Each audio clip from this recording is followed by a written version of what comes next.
La Pentecôte est une des fêtes chrétiennes qui peut être la plus grande de toutes.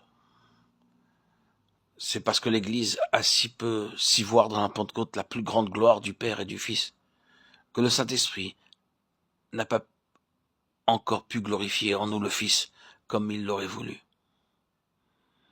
Le mystère de Bethléem est sans doute incompréhensible et plein de gloire, mais quand je le saisis par la foi, il n'y a rien là qui ne me paraisse possible.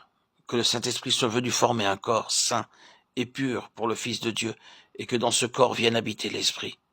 C'est là sans doute un miracle de la puissance divine. Mais que ce même Esprit vienne à présent habiter le corps d'hommes pécheurs, que le Père lui-même vienne ainsi faire sa demeure en eux, n'est-ce pas là une grâce qui surpasse toute intelligence? Et pourtant, gloire en soi à Dieu, c'est ce que la Pentecôte nous apporte. Oui, la naissance du Fils de Dieu revêtant notre chair à Bethléem, la condamnation et la mort auxquelles il s'est soumis en se faisant notre garant, sa résurrection qui lui donne droit à la vie éternelle comme premier-né d'entre les morts, et son entrée dans la gloire même du Père, tout cela n'était qu'autant d'étapes préparatoires pour amener la consommation de son œuvre. À la Pentecôte commence à s'accomplir cette parole. Voici le tabernacle de Dieu avec les hommes, et il habitera avec eux. Apocalypse 21:3. On ne peut comprendre l'effusion de l'Esprit le jour de la Pentecôte qu'en se souvenant de ce qui l'avait précédé, du sacrifice inestimable, au prix duquel Dieu a voulu habiter avec l'homme pécheur. La Pentecôte est le reflet sur la terre de l'ascension de Christ au ciel.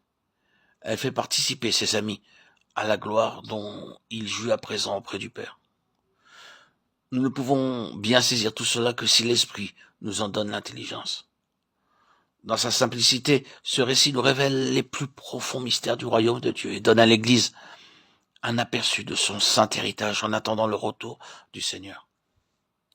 Il nous suggère en particulier ce que l'Esprit doit être pour les croyants et pour l'Église, ce qu'il doit être pour les ministres de la parole et leur œuvre, et ce qu'il doit être aussi pour le monde encore incrédule.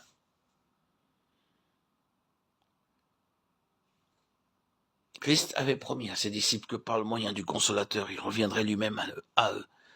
Pendant sa vie terrestre, sa présence visible leur avait été révélée. Et sa présence avait révélé le Père invisible. C'était là le grand don que Dieu avait fait aux hommes, et tout ce que les disciples pouvaient alors souhaiter et vouloir. Depuis la Pentecôte, c'était encore ce qu'ils devaient posséder, mais en plus grande mesure qu'auparavant. Le but de Christ en entrant dans la gloire était de remplir toutes choses. Éphésiens 4:10. Et tout particulièrement de remplir de sa présence et de sa vie de gloire les membres de son corps. Quand le Saint-Esprit descendit, ils reçurent au-dedans d'eux la vie divine, qu'ils n'avaient encore vue qu'auprès d'eux, en dehors d'eux-mêmes. C'était l'Esprit même du Fils de Dieu qui devait devenir leur vie. Cet Esprit qu'il avait fait vivre, aimer, obéir, mourir et ressusciter, et qu'il avait glorifié par sa toute-puissance. L'Esprit devait témoigner en eux de ce qui s'était passé dans le ciel, lorsque leur ami et leur maître avaient pris place sur le trône de Dieu. Il devait leur en communiquer et leur en continuer la divine réalité.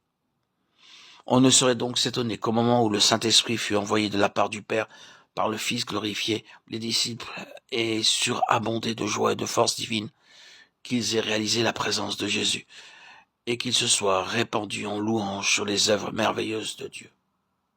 Amen. Alléluia.